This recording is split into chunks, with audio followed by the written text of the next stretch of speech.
आणि या क्षणाची सर्वात मोठी आणि महत्त्वाची बातमी येत आहे. शरद पवारांचा पडद्यामागील डाव अखेर उघड.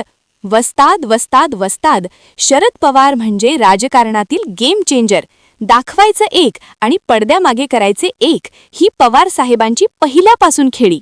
बोलायचं एक आणि मागून अचानक गेम फिरवायची. नेमकं आपले अजितदादा जिवंत, पवार साहेबांचा डाव. ज्या दिवशी अपघात झाला त्याच दिवशी पत्रकार परिषदेत वक्तव्य की हा अजित पवारांचा अपघात आहे, घातपात नाही. आणि त्याच दिवशी दादांचा अपघात झाला त्याच्या जवळ असलेल्या नीरा नदीची पाहणी करणे. आणि पुढे रोहित पवार आणि अमोल मिटकरी यांचा घातपाताचा संशय. नेमकं याच्या पाठीमागे शरद पवारांची कशी खतरनाक खेळी आहेत? आपले दादा नेमके कुठे आहेत आणि त्या दिवशी नेमकं काय झालं? नेमकं जे सत्य आहे, जे महाराष्ट्राला अजूनपर्यंत माहीत नाही, जे लपवण्यात आलं, ते मी सांगणार आहेत. हे सगळं कसं ठरलं, याच्या पाठीमागे माइंड मास्टर कोण, याचा सर्वात मोठा उलगडा झाला असून फक्त तुम्ही शेवटपर्यंत व्हिडिओ बघत राहा.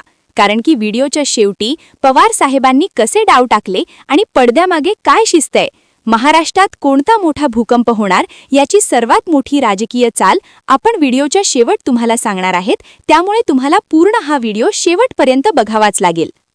दादांच्या अपघाताला जवळजवळ आता महिना उलटून कोणताही अजून ठोस पुरावा किंवा सरकारकडून, तपासी यंत्रणेकडून काही स्पष्टपणे सांगण्यात आलेलं नाही.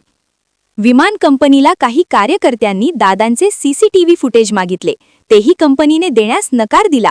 नेमकं याच्या पाठीमागे कोण माइंड मास्टर आहेत? सगळा गेम कोणी केला? पवार साहेबांचा काय डाव आहेत?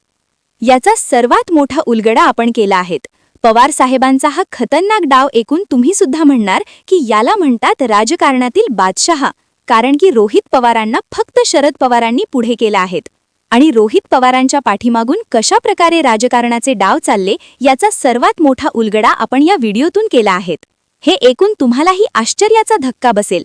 पवार साहेबांचा 80 वर्षाचा अनुभव कसा त्यांनी या ठिकाणी वापरला, याचा सगळ्यात मोठा खुलासा झाला आहे. फक्त पूर्ण शेवटपर्यंत व्हिडिओ बघत रहा, अजिबात अर्धवट व्हिडिओ सोडू नका. शेवटी तुम्हाला सगळं काही क्लिअर समजून जाईल. कालच रोहित पवारांनी पत्रकार परिषदेमध्ये अजितदादांच्या अपघाताचं जे विमान होतं ते VSR कंपनीचं आहे. या कंपनीमध्ये काही मोठ्या राजकीय नेत्यांची भागीदारी आहेत. खास करून आंध्र प्रदेशचे मुख्यमंत्री चंद्रबाबू नायडू यांची पार्टी तेलगू देसम. या पार्टीचे 16 खासदार आहेत आणि यांनी केंद्रामध्ये मोदी सरकारला पाठिंबा दिला आहे. यांच्या पाठिंब्यामुळे मोदी सरकार बहुमतामध्ये आले आहेत. आणि या तेलगू देसम पार्टीचे केंद्रीय मंत्री विमान वाहतूक मंत्री आहेत. आणि या विमान वाहतूक मंत्र्यांचे या चंद्रबाबू नायडूंचे काही जवळचे लोक, ज्यांचे नायडूंशी घरगुती संबंध आहेत, व्यावहारिक संबंध आहेत, या लोकांनी VSR विमान कंपनीमध्ये भागीदारी केली आहे. आता रोहित पवारांनी नरेंद्र मोदी साहेबांना पत्र लिहिलं आणि मागणी केली की या विमान वाहतूक मंत्र्यांचा राजीनामा घ्यावा. कारण की हे विमान वाहतूक मंत्री याच VSR विमान कंपनीशी संबंधित आहेत, भागीदार आहेत. आता सगळ्यात मोठा प्रश्न, मोदी सरकार यांचा राजीनामा घेणार का? जर राजीनामा घेतला तर चंद्रबाबू नायडू आपला लोकसभेचा पाठिंबा काढून घेत आहे. 16 खासदारांचा मोदी सरकारमधून आणि मोदींचं सरकार येतंय धोक्यात. कारण की बहुमताचा आकडा कमी पडतो. त्यामुळे आता पुढची खेळी काय असणार हे तुम्ही कमेंट करून लगेच सांगा. पुढचा रिपोर्ट. शरद पवारांची राष्ट्रवादी केंद्रातल्या मोदी सरकारला पाठिंबा देऊ शकते असे संकेत आमदार रोहित पवार यांनी आज दिले. अजित पवारांच्या विमान अपघातावरून TDPच्या नेत्यांच्या विरोधात आक्रमक झालेल्या रोहित पवार यांनी आज दिल्लीमध्ये जाऊन विमान उड्डाण मंत्री राममोहन नायडू यांच्या राजीनाम्याची मागणी सुद्धा केली. एवढंच नाही तर त्यांच्यासाठी त्यांनी थेट पंतप्रधान मोदींनाही पत्र लिहिलंय. बघूयात. अजित पवारांचा विमान अपघात नव्हे घातपात असं ठामपणे सांगणारे आमदार रोहित पवार शनिवारी दिल्लीत पुन्हा आक्रमक झाले. यावेळी त्यांच्या निशाण्यावर आंध्र प्रदेशमधल्या TDPचे नेते चंद्रबाबू नायडू आणि राममोहन नायडू होते. ज्या कंपनीचं विमान वापरलं गेलं त्या VSR कंपनीशी आंध्र प्रदेशचे मुख्यमंत्री चंद्रबाबू नायडू यांच्या कुटुंबियांशी संबंध आहे असा थेट आरोप रोहित पवारांनी केला. रोहित पवार यांनी चंद्रबाबू नायडू यांच्या परिवारातील भुवनेश्वरी नारा आणि ब्राह्मणी नारा यांच्या हेरिटेज फायनान्स कंपनीचा अपघात झालेल्या VSR विमान कंपनीशी संबंध आहे असा आरोप केलाय. चंद्रबाबू नायडू यांच्याच पक्षाचे नेते राममोहन नायडू विमान वाहतूक मंत्री असल्यानं निष्पक्ष चौकशी होणार नाही असं सांगत त्यांनी राम मोहन नायडूंच्या राजीनाम्याची मागणी केली आहे. ते विमान VSRचं होतं आणि VSRला जर फंडिंग TDPचे फॅमिली मेंबर्स तिथं करत असेल, नेत्यांचे फॅमिली मेंबर्स, आणि हे जे राम बाबू आहेत जे आता मंत्री आहेत या देशाचे एव्हिएशनचे, ते TDPचे आहेत. ते चंद्रबाबू नायडूंनी त्यांना तिथं बसवलंय.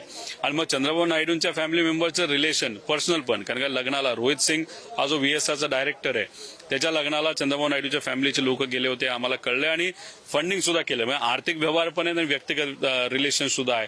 अशात मग आमच्या दादांना न्याय कसं मिळणार, महाराष्ट्राला न्याय कसं मिळणार? केवळ पत्रकार परिषदेत मंत्र्यांच्या राजीनाम्याची मागणी करून रोहित पवार थांबले नाहीत, तर त्यांनी थेट पंतप्रधान नरेंद्र मोदींनाच पत्र लिहिलंय. केंद्रीय नागरी उड्डाण मंत्री राम मोहन नायडू यांच्यावर तात्काळ कारवाई करावी. VSR कंपनी आणि राम मोहन नायडू यांच्यातील संबंधांबाबत गंभीर प्रश्न उपस्थित झाले आहेत. या संबंधांची स्वतंत्र आणि सक्षम प्राधिकाऱ्यांकडून चौकशी होणं आवश्यक आहे. तुम्ही नेहमीच अजित पवार आणि त्यांच्या देशासाठी केलेल्या योगदानाचा आदर केलाय. राम मोहन नायडू यांना चौकशी पूर्ण होईपर्यंत त्यांच्या पदावरून राजीनामा देण्यास सांगावं ही विनंती. VSRशी संबंधित चौकशीत DGCAवर कोणत्याही प्रकारे प्रभाव किंवा हस्तक्षेप होऊ नये म्हणून हे आवश्यक आहे. मला विश्वास आहे की तुम्ही या बाबतीत योग्य निर्णय घ्याल. चंद्राबाबू नायडू यांचे लोकसभेत 16 खासदार आहेत आणि त्यांच्या पाठिंब्यावर केंद्रातलं मोदी सरकार स्थिर आहे. त्यामुळे केंद्र सरकार चंद्राबाबू नायडू यांना दुखावण्याची शक्यता कमी आहे. त्यामुळे TDPने पाठिंबा काढला तर शरद पवारांची राष्ट्रवादी मोदी सरकारला पाठिंबा देईल का, असा प्रश्न पुढारी न्यूजने विचारला. तेव्हा रोहित पवारांनी मोदी सरकारला पाठिंब्याचे स्पष्ट संकेत दिलेत. चंद्रबाबू नायडूंनी समजा यांच्याशी वाद झाला, हे सरकार कोसळायची वेळ आली, तर तुम्ही या सगळ्या संदर्भामध्ये भाजपला मदत करणार का? हे बघा, मी तर फार छोटा आहे आणि उद्या जाऊन समजा जर लागलं तर शेवटी साहेबांचं आणि ह्या सगळ्या गोष्टी आहेत. त्यामुळे कुठंतरी इन्व्हेस्टिगेशन प्रॉपरली होण्यासाठी जर काही अडचणी आल्या आणि त्याला वेगळ्या पद्धतीने सपोर्ट करून आमच्या अजितदादा महाराष्ट्राला जर न्याय मिळत असेल तर त्याचाही त्यावेळेस तिथं आपण कुठेतरी विचार करू शकतो. पण तो नंतरचे विषय आहेत. ते काय म्हणाले मी ऐकलं नाही, पण आता NDA मध्ये कोणाला घ्यायचं, कधी घ्यायचं आणि का घ्यायचं याचं उत्तर केंद्रीय नेतृत्वच ठरवू शकतं. केंद्रीय नेतृत्वाकडे तसा प्रस्ताव गेलाय का मला माहित नाही. रोहित पवार जे मत मांडतायत ते स्वतःचं मांडतायत की अधिकृत पक्षाचं आहे याची कल्पना मला नाही. त्यामुळे सगळ्या गोष्टी उलगडू द्या. केंद्रातली भारतीय जनता पक्षाने NDA ठरवेल. दुसरीकडे भाजपचा मित्र पक्ष असलेल्या शिंदेच्या शिवसेनेच्या नेत्यांनी याबाबत सावध भूमिका घेतली आहे. तर रोहित पवार यांच्या आरोपांना भाजप नेते आणि मंत्री आशिष शेलार यांनी खरमरीत प्रत्युत्तर दिलंय.